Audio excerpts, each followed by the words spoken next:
Salam damai sejahtera di dalam Tuhan kita Yesus Kristus. Shalom, selamat pagi dan semangat pagi. Jumpa kembali dalam renungan pagi kita untuk hari ini, Kamis 31 Oktober tahun 2024. Dan pekabaran firman Tuhan kita di pagi ini dengan judul Pembela Kebenaran. Sebelum kita lanjutkan, mari berdoa. Bapa kami dalam sorga, terima kasih untuk kebaikan Tuhan yang kami rasakan hingga pada saat ini. Kami bersyukur pula Tuhan oleh karena cinta-Mu yang begitu besar dalam hidup kami. Kembali lagi kami pagi hari ini akan dengarkan pekabaran firman Tuhan. Biarlah firman-Mu dapat menjadi berkat di dalam kehidupan kami. Terpujilah nama Tuhan, di dalam nama Yesus kami berdoa. Amin. Sekali lagi pekabaran firman Tuhan kita di pagi ini dengan judul Pembela Kebenaran. Dan ayat firman Tuhan Yohanes 1 ayat 17, sebab hukum Taurat diberikan oleh Musa, tetapi kasih karunia dan kebenaran datang oleh Yesus Kristus. Di sini Kristus memberikan contoh kepada semua umatnya tentang cara Dia bekerja untuk keselamatan setiap manusia. Anak Allah menghubungkan dirinya dengan jabatan dan otoritas dari gerejanya, berkat-berkatnya yang akan datang melalui perantara yang telah Dia tetapkan.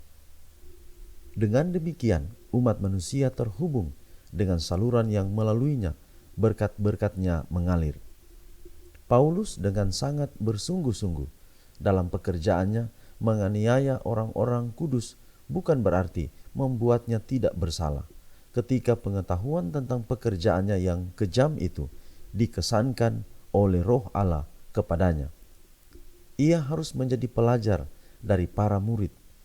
Dia menemukan bahwa Yesus yang dalam kebutaannya dianggap sebagai penyesat, sesungguhnya adalah yang mendirikan dan yang merupakan fondasi dari semua agama umat pilihan Tuhan sejak zaman Adam, dan dia juga adalah penyempurna iman yang sekarang begitu jelas bagi penglihatannya yang tercerahkan.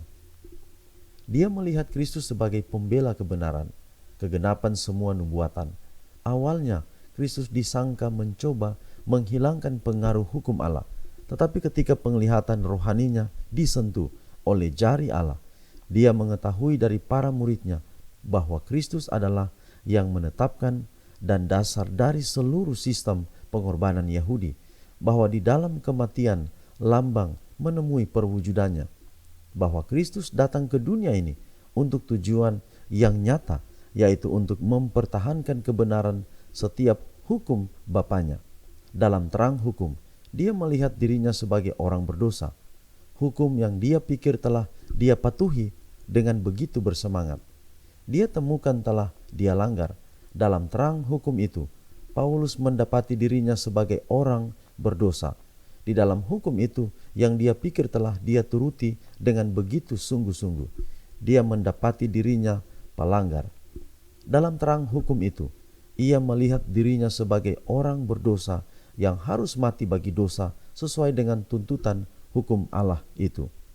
Dia bertobat dari dosa-dosanya dan beriman kepada Yesus Kristus sebagai juru selamatnya, dibaptis, kemudian memberitakan Yesus dengan kesungguh-sungguhan dan semangat yang sama seperti sebelumnya ketika ia pernah mengutuki Yesus. Pengalaman pertobatan Paulus memberikan kepada kita prinsip-prinsip penting yang harus selalu kita ingat. Penebus dunia tidak memberi sanksi terhadap pengalaman dan aktivitas perihal keagamaan di luar dari gerejanya yang terorganisasi dan diakui yang dia miliki. Sebagai perenungan, pernahkah saya mendapat penglihatan tentang Yesus? Dan jika ya, perbedaan apakah yang dihasilkan olehnya dalam hal saya mempraktikkan iman saya? Jadi, Yesus membela kebenaran. Dan hukum Taurat adalah kebenaran. Hukum moral Allah adalah kebenaran yang dibela oleh Yesus. Dan bahkan ayat firman Tuhan mengatakan langit boleh runtuh, tetapi satu iota dari hukum Allah tidak dapat dibuang, tidak dapat dilupakan, tidak dapat ditiadakan. Jadi, Yesus datang untuk menggenapi hukum itu. Maksudnya adalah bukan supaya hukum tidak digunakan lagi, tetapi justru Yesus datang menjelaskan, menyatakan kepada kita bahwa Yesus menuruti hukum. Dan memang benar, hukum tidak menyelamatkan. Hukum itu fungsinya adalah menyatakan dosa. Ketika Yesus datang dan kemudian ayat firman Tuhan mengatakan dia meniadakan hukum, maksudnya adalah meniadakan tuntutan hukum. Jadi ketika kita melanggar, hukum menuntut harus mati. Upah dosa ialah maut. Tapi Yesus datang menggenapinya. Yesus menuruti hukum itu. Oleh karena hukum menyatakan dosa, maka Yesus meniadakan hukum itu. Artinya bahwa dengan matinya Yesus, dia mengangkat kita dari lubang atau jurang dosa. Dan ketika dia mengangkat kita dari jurang dosa, maka hukum tidak berlaku lagi atas kita. Kenapa? Karena Yesus telah mati untuk kita. Jadi ketika kita dinyatakan bersalah dan Yesus mati untuk kita, hukum tidak dapat menyatakan kita bersalah lagi. Kenapa? Karena Yesus telah mati untuk kita. Jadi kadang-kadang ayat-ayat Alkitab kita salah mengerti sehingga kita mengatakan hukum tidak berfungsi lagi, hukum tidak berguna lagi. Bahkan ketika Yesus datang, hukum tidak diadakan oleh Yesus. Oleh karena Yesus adalah hukum itu sendiri. Betul, di sisi Yesus menyelamatkan kita, Yesus membatalkan semua hukum, tuntutan-tuntutan hukum, seakan-akan hukum tidak berlaku. Padahal hukum masih tetap berlaku. Biarlah pekabaran pagi ini akan menjadi berkat di dalam kehidupan kita semua. Mari kita akhiri dalam doa, mari berdoa. Bapa di surga, terima kasih pekabaran yang indah di pagi ini. Kiranya dapat menjadi berkat di dalam kehidupan kami. Berkati kami sepanjang hari ini, terpujilah nama Tuhan. Di dalam nama Yesus kami berdoa. Amin.